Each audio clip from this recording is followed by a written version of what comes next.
First at 4, snow continues to blanket southeast Michigan as temperatures are teetering around 32. We'll tell you what that means for the drive home tonight and how much we'll be shoveling tomorrow. Devin?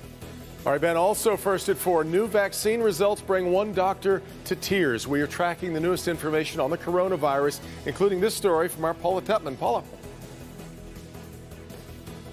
They look like ordinary refrigerators, but these are the freezer units for the COVID vaccine. They get down to a minus 94 degrees, but guess what else these units are used for? It's kind of cool, or make that cold. Live from downtown Detroit, home of WDIV and Click on Detroit, Local 4 News First at 4 starts now. Good afternoon. I'm Devin Scillian in for Karen Drew today. First at 4, winter is creeping and crawling its way into Metro Detroit right now. We are under a winter weather advisory, but the impact will be different depending on where you live. Ben Bailey standing by to walk us through what we can expect, and we really are kind of right along. Yeah, Devin, critical mark that 32. So far, most of the snow has been on the grass and elevated surfaces. That will change tonight as temperatures start to make their way down into the 20s area wide. Here's Storm Tracker 4. You can see sort of the back edge of this system, but it's not really pulling out. It's just going to pivot. You can start to see that on the larger picture here as it starts to rotate around. The center of the low is over here into Ontario and over into parts of Livingston, Genesee County. There are spots that are not getting snow right now, but as this entire system starts to pivot, we will be seeing most of the area start to be enveloped in snow as we get through the evening hours tonight. There are your temperatures, and we've shaded in blue the areas that are 32 and below, and mostly that's the west and north zone. East side locations still holding on to some mild temperatures. In fact, Port Huron reporting rain right now and not snow. Most of the area under winter weather advisories until noon. Lapeer, Sand Lac, St. Clair, you're until 4 p.m. tomorrow, and there are lakeshore flood warnings out for wind speeds that could reach 35 miles per hour. So could have some visibility issues in addition to some lakeshore flooding problems as well. Temperatures sliding into the 30s tonight, at least to the evening, 20s overnight, and we'll talk about how much snow we're going to end up with here in just a few minutes. Devin? Yeah, all right, Ben, our morning team is also gearing up to get you through this first snow, so don't forget Local 4 News today, the only morning show in town with 2 meteorologists. Wake up with Brandon and Paul's forecast starting at 4:30 a.m. Former Michigan State basketball star Keith Appling was in court for sentencing on drug charges. It happened via Zoom today. Appling pleading guilty to manufacture or delivery of less than 50 grams of heroin and driving with a suspended license back in October. He could have received up to 20 years in prison on both charges. However, the judge sentenced Appling to 18 months probation instead, he said, because of coronavirus concerns. Former college star will face some restrictions. He cannot use alcohol nor other controlled substances. He will also face regular drug and alcohol testing. Troy police are issuing a scam alert connected to the very popular PlayStation 5. So many people trying to get their hands on that console, and police say scammers are ready to strike. Troy police say some scammers claim to have a PS5, but they try to sell you an empty box. Or they might pose as a seller, offering to pay top dollar, but then grabbing your PS5 and running off without paying. Posing as a buyer.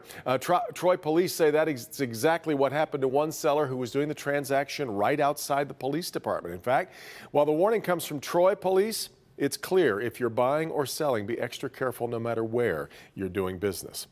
Now an update on Michigan's coronavirus crisis. We have vaccine updates, new concerns for a college football team, and testing guidance if you're worried about what you did over the Thanksgiving weekend. But first, let's start with the new numbers. State of Michigan reporting more than 10,000 new cases. Remember, it's Monday, so that's over the past 2 days. It also recorded 98 additional deaths blamed on the virus. Health officials caution we won't begin to see the impact of Thanksgiving travel or Thanksgiving gatherings on case numbers, though, for about 5 to 14 days. That's how long it'll take to those who were exposed to develop symptoms or test positive if they happen to be asymptomatic. If you did attend a gathering and want to get tested, experts say you need to wait until the later part of this week because getting tested now is basically too early for such a test to be accurate. Now, another vaccine could be taking a key step toward emergency use authorization. Moderna says it will officially ask U.S. and European regulators sometime today to start reviewing its research. The company says new results that came in over the weekend show it's more than 94% effective. Company's chief medical officer says he cried when he heard the results, hoping it can help save lives. We'll keep you posted during the approval process every step of the way.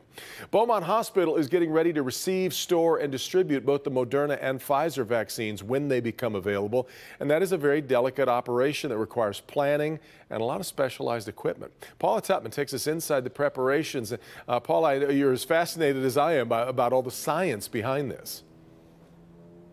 Devin, I'm so glad to hear you say that because, I mean, I'm totally getting my geek on with this. I mean, we're really watching the machinery of how these hospitals are navigating getting this vaccine in and also figuring out how they're actually going to distribute it. Not the stuff we usually care about or even know about, but yeah, this is different. They may look like ordinary refrigerators, but they are anything but. These hold the hopes and dreams of Michiganders to get their lives back. These are the vaccine storage units at Beaumont Health. It's crazy.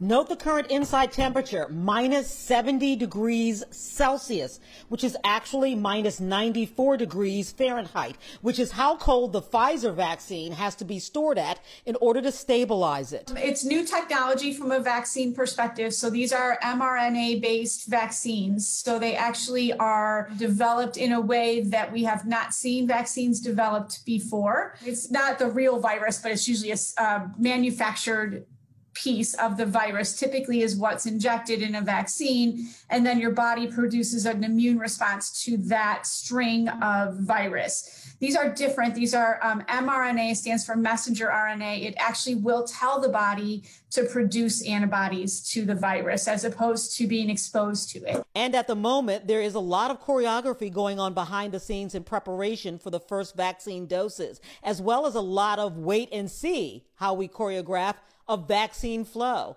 Beaumont currently has boxes and boxes of supplies, as well as the storage capacity for as many as 300,000 doses, but is still waiting on guidance to figure out who can get shots and when. It will come to us in a powder form that is frozen that we will have to thaw and reconstitute, meaning we'll turn it into a liquid form. And then actually it does need to come up to room temperature before you can administer. The freezers are manufactured by Thermo Fisher. And while there are other industries that utilize similar technology for things like ice cream and, yeah, even dipping dots, these particular freezers cost about $7,000 a piece, are generally for scientific use, and get so cold. The shelves are cold. They're metal, right? And so metal at minus 70. We've all seen A Christmas Story, and we know what can happen, but I think that you just want to be careful. Don't stick your tongue on that shelf. I think that's pretty much what he's saying there. Hey, listen, here's the thing. North Face and Marmot ski gear will not help you for this. You actually need specialized gear when you're going in and out, loading and unloading those freezers. We're talking about things like cryo gloves and special PPE. But I got to tell you, Devin, of all the stories I've done, I think that is probably the best explanation I've had yet on why that particular vaccine, the Pfizer vaccine, has to be stored in such cold temperatures. Exactly right, Paul. And this is not, this messenger RNA approach is perhaps not just the answer to coronavirus, but it feels like the future of medicine. I mean, it really is amazing stuff. All right, Paula, thanks so much for that. Great story. We've got a few more COVID-related notes here today, including news from the University of Michigan. That school's football team pausing its activities, due to concerns about the virus. Today, the team worked virtually. Right now, the Wolverines scheduled to host Maryland this coming weekend. City leaders from across the state calling on lawmakers to pass a community stabilization plan to help local governments survive the pandemic. And Wayne County Sheriff Benny Napoleon remains on a ventilator today as he continues his fight against COVID-19. His daughter says his recovery is moving in the right direction, but that he still has a long road ahead. And we wish Sheriff Napoleon all the best. President-elect Joe Biden and Vice President-elect Kamala Harris are supposed to receive their first presidential daily briefing today. That part of the transition had, of course, been delayed as President Trump has been disputing the election results. Meantime, Biden is naming an economic team that shatters another glass ceiling. He'll nominate Janet Yellen to be the next Secretary of the Treasury, the first woman to run the Treasury. And Neera Tanden is his pick as director of the Office of Management and Budget, the first woman of color to get that job. Biden says they are part of a team that will bring economic relief to America and rebuild the economy. United States Supreme Court heard arguments today over President Trump's plans for the U.S. Census.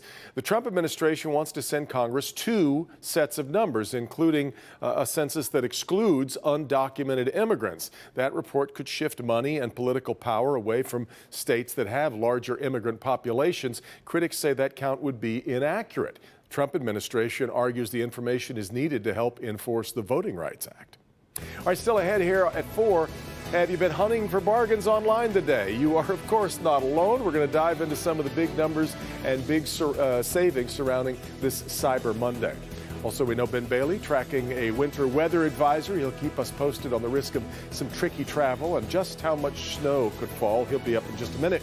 But first, the new allegations about how a nuclear scientist was killed in Iran and new threats from Iranian leaders over it when we come back.